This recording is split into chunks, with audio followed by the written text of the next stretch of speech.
రాష్ట్ర ముఖ్యమంత్రి గారికి సినిమాల పట్ల కానీ ఇంకోళ్ళ పట్ల కానీ వ్యతిరేకత ఉండదు. ప్రజలందరినీ ప్రేమించే వ్యక్తి రాష్ట్ర ముఖ్యమంత్రి, అందరికీ తండ్రి లాంటివాడు. అటువంటి వ్యక్తి నీపైన, నీ క్యారెక్టర్ పైన, నీ క్యారెక్టర్ని కథం చేసే పని ఒక ముఖ్యమంత్రిగా ఆయన చేయడని అనుకుంటా ఉన్నా. కానీ నువ్వు చాలా ఓవర్ యాక్షన్ చేస్తున్నావు అల్లు అర్జున్. ఎందుకంటే థియేటర్లో నువ్వు చేసింది పూసగూసినట్టుగా సీఎం చెప్పిండు, డీజీపీ చెప్పిండు పొద్దున.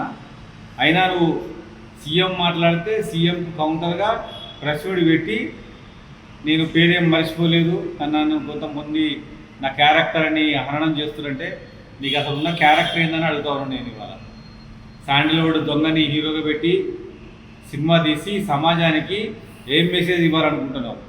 కూల్ డ్రింక్లో యాడ్లు ఇస్తారు మీరు, అది మరి పాల యాడ్ ఇస్తారు మీరు, అవన్నీ కలితని కూడా సమాజానికి తెలుసు. అయినా నువ్వు జైలుకు పోయినాక నేను అరెస్ట్ చేసేటప్పుడు నువ్వు చేసిన హడావిడి తెలుసు. అదేవిధంగా ఆ రోజు రాత్రి లేట్గా నీకు బెయిల్ వస్తే ఉదయం 6 గంటలకే జైలు అధికారులు నేను విడిచిపెడితే నువ్వు చెప్పిన మాట అక్కడేందో అందరికీ తెలుసు. నేను పోను, నా ఫ్యాన్స్ మొత్తం వచ్చినాక ఇక్కడి నుంచి నేను జైలు నుంచి నేను ర్యాలీగా పోతానంటే పోలీసులు నేను మెడబెట్టి బయటికి గెంటేస్తామని, లేకపోతే నీ గౌరవం ఉండదని బయటికి నెట్టేస్తామని చెబితే అప్పుడు నువ్వు భయపడి బయటకు వచ్చిన తప్ప మళ్ళీ ఫ్యాన్స్ కోసం అని ఉండవు. నీ ఫ్యాన్స్ పిలిచి తగలయ్యా, ఆల్రెడీ కుటుంబం నాశనం అయింది. ఇవాళ ఆ కుటుంబాన్ని ఆదుకోకపోతే తెలంగాణ సమాజం నిన్ను క్షమించదని కూడా ఈ సందర్భంగా తెలియజేస్తున్నా.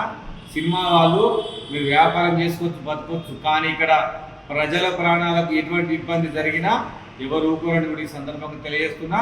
నువ్వు ముఖ్యమంత్రితో పెట్టుకుంటానో గుర్తుపెట్టుకో, నువ్వు తెలంగాణ పులిబిడ్డతో పెట్టుకుంటానో గుర్తుపెట్టుకో. కాబట్టి జాగ్రత్త. సినిమా వాళ్ళు, సినిమా యాక్టర్లు మీ పని మీరు చేసుకోండి.